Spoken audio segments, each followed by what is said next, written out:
if we go right back to the start, we've got two big categories of problems in MS care. One of them is to do with how we use our existing treatments. We've got these 20 drugs, we're incredibly fortunate, that have a really good impact on relapses, but we don't know how best to use them.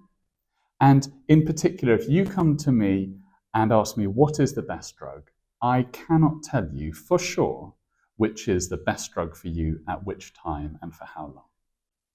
The only way we can answer that is to study information, data collected from healthcare records on thousands and thousands of people. And this data is sat there in our hospital software and it's not being used. So this is an urgent need. We need to be able to collect that information to securely transfer it to registers in those people who consent, and then to be able to study. And that is what our group and many other groups are doing. So that's one need. We can improve how we use our existing treatments. But the second need is that we have all these exciting new treatments, and they are coming through trials and are showing incredible effects, including repair therapies. Yet we can't recruit people to those trials. We know the appetite is there. People with MS are desperate to join these trials because they're exciting and they really do offer hope.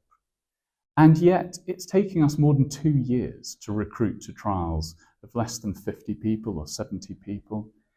And the barrier there is that people with MS don't know which trials they're eligible for. Their clinicians don't have time to bone up on which trials are available. And as a result, recruitment is slow. So big data could solve this. And this is one of the things that we are doing in the Cambridge Centre for Clinical MS Research.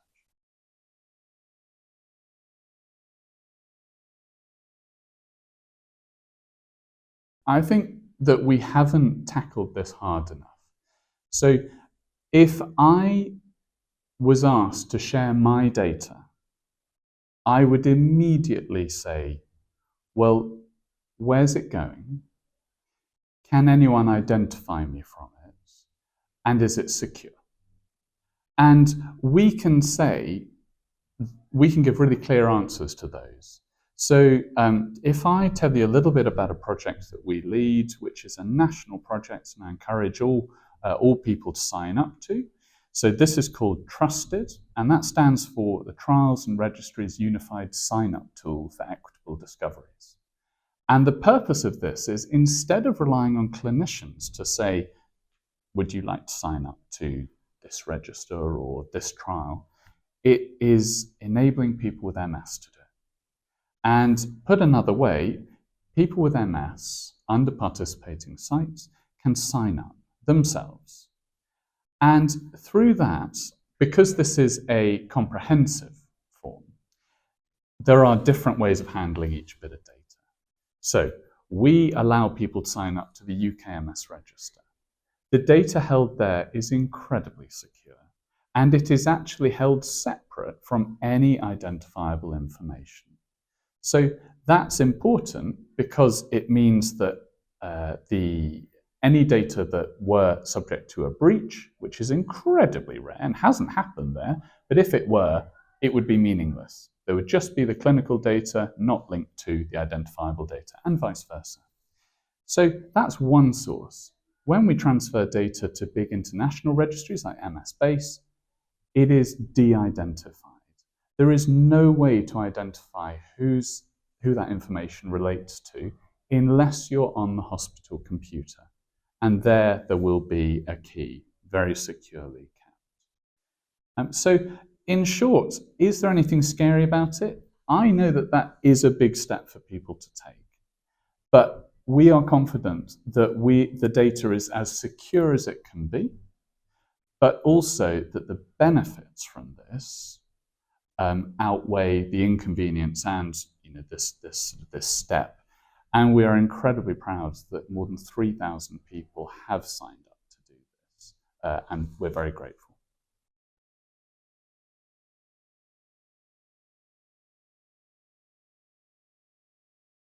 So I would go back to what we started with. I think we can personalize treatments.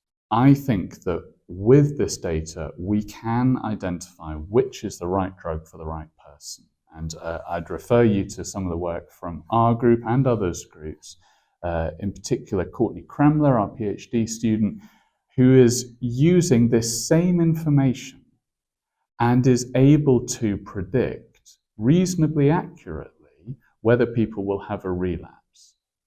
And the key about saying reasonably is that it's not as high accuracy as we might like. It's 73, 74% right.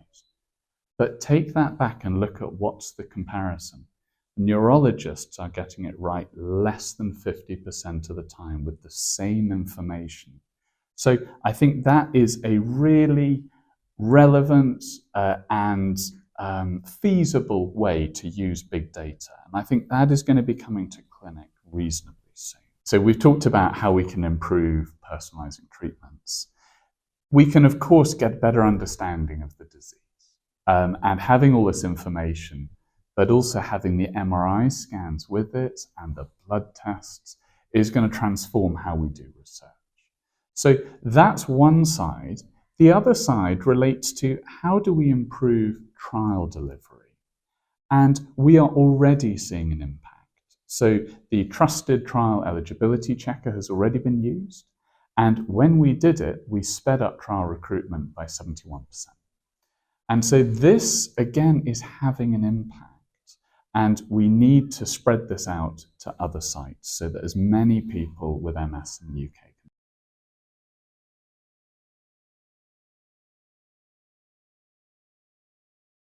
Yeah, categorically, yes. It is a brilliant resource.